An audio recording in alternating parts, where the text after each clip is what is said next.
Allô tout le monde! Alors aujourd'hui, je voulais vous présenter des façons super simples et tout à fait gratuites de pouvoir travailler les mots de vocabulaire et les phrases avec vos enfants sous une traditionnelle forme de dictée.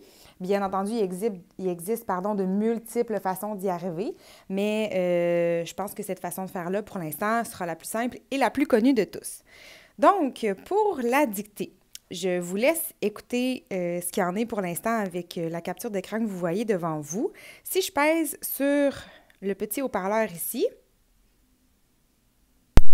grâce à mon couteau, j'ai réussi à faire des petits morceaux de pommes pour mettre sur mon gâteau.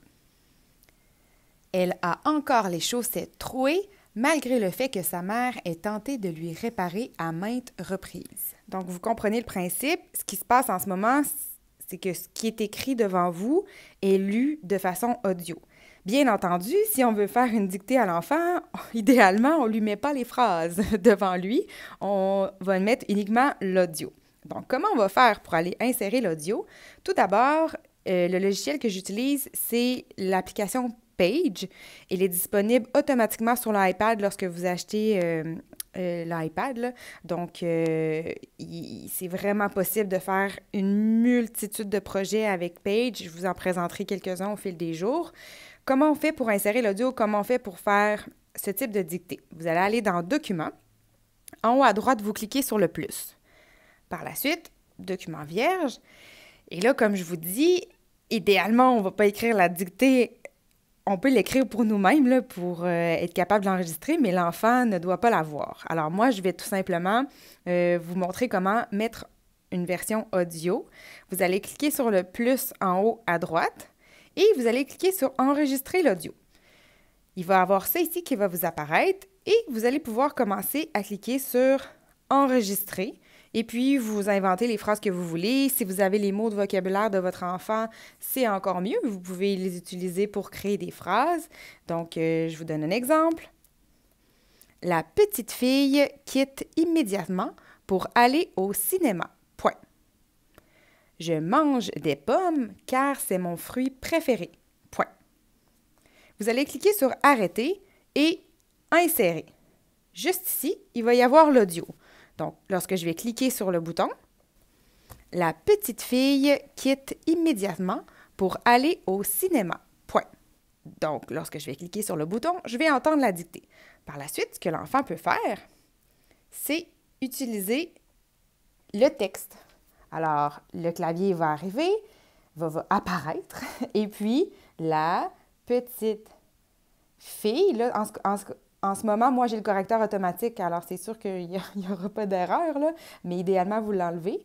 Et puis, votre enfant va pouvoir écrire les mots au fur et à mesure. Là, j'écris n'importe quoi, mais il va pouvoir écrire les mots pour faire la dictée que vous allez avoir choisie.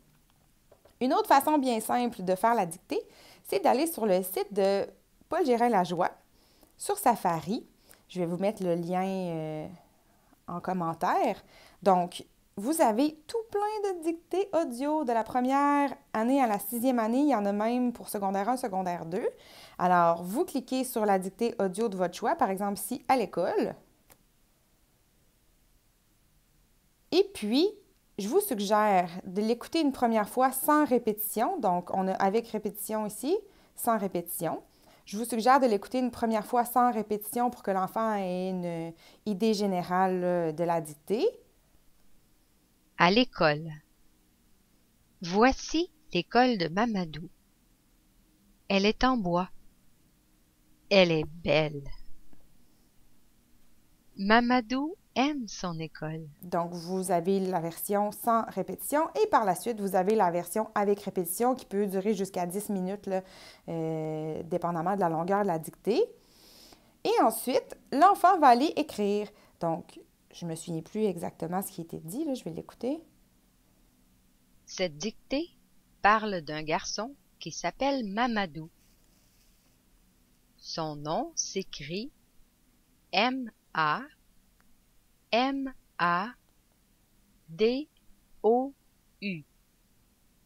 Mamadou.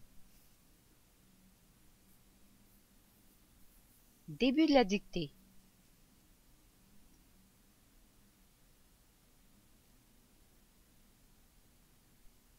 À l'école.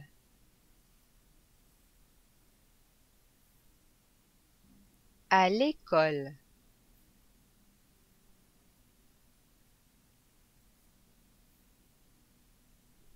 Donc, comme vous pouvez voir, c'est assez lent. Voici l'école de Mamadou. Donc, si par exemple, j'écris voici, puis je fais par exprès pour faire des fautes en ce moment. Donc, voici l'école de Mamadou. Si par la suite, je dis soumettre à la correction, on me dit que j'ai 16 fautes parce que je n'ai pas complété la dictée, mais les mots que l'enfant n'aura pas écrits correctement vont être écrits en rouge. Alors, ça va être facile pour vous par la suite de faire une rétroaction sur ces mots-là. Vous pouvez même voir le texte tapé sans la correction un petit peu plus bas. Vous pouvez proposer de refaire la dictée, faire la prochaine dictée. Donc, il y a plusieurs possibilités. Je pense que ça ne sera pas utile nécessairement là, de complexifier la tâche plus qu'elle l'est en ce moment. Alors, j'espère que ça vous sera utile, puis j'espère aussi là, que ça vous permettra d'avoir un petit peu de temps pour soit travailler avec un autre enfant ou compléter d'autres activités ou d'autres tâches dans la maison. Voilà pour le petit truc du jour. Bonne journée!